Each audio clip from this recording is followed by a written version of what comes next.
Hi అందరికీ. ఇంటికాడ ఉన్నప్పుడు క్యాలీఫ్లవర్ తోటి పకోడీలు అయితే చేసిన. మరి ఇంటికాడ ఉన్నప్పుడు వాయిస్ ఓవర్ ఇచ్చి చెప్పొచ్చు కదా, ఇక్కడికి వచ్చి చెప్తున్నావు అనుకుంటారు కావచ్చు.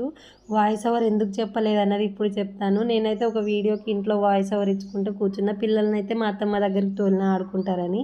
ఇంకా మా అత్తమ్మ అయితే వాష్రూమ్కి వచ్చి గోడ దగ్గరికి అయితే నిలబడ్డదంట. ఆమెకు మెల్లమెల్లగా వాయిస్ వినబడ్డది. ఎవరితో మాట్లాడుతున్నా అనుకున్నది ఆమె. వెళ్ళింది. ఇంకా మా ఆయన రాగానే మీ ఆవిడ ఎవరితోనో మాట్లాడుతుందిరా అని అయితే అందంట. ఇంకా మా ఆయన నవ్వడం స్టార్ట్ చేసిండంట. మీ కోడలు వీడియో తీస్తుంది నీకు తెలుసు కదమ్మా అని అయితే అడిగిండంట. తెలుసు కానీ మాట్లాడుతుందిరా నేను విన్నా అని అయితే అందంట.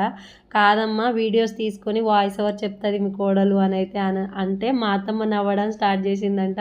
జర్రుంటే నేను కొట్టించేదాన్ని అనేసి అయితే అందంట. ఇంకా అందుకే నేను ఇంటికాడ ఉన్నప్పుడు వాయిస్ ఓవర్ చెప్పండి, ఎవరైనా విన్నా కూడా అయ్యో ఎవరితోనో మాట్లాడుతుంది ఈమె అనుకుంటారు కదా అనేసి. పకోడీలు అయితే సూపర్ వచ్చినాయి, టేస్ట్ కూడా చాలా బాగున్నాయి. వీడియో నచ్చితే మాత్రం సబ్స్క్రైబ్ చేసుకోండి.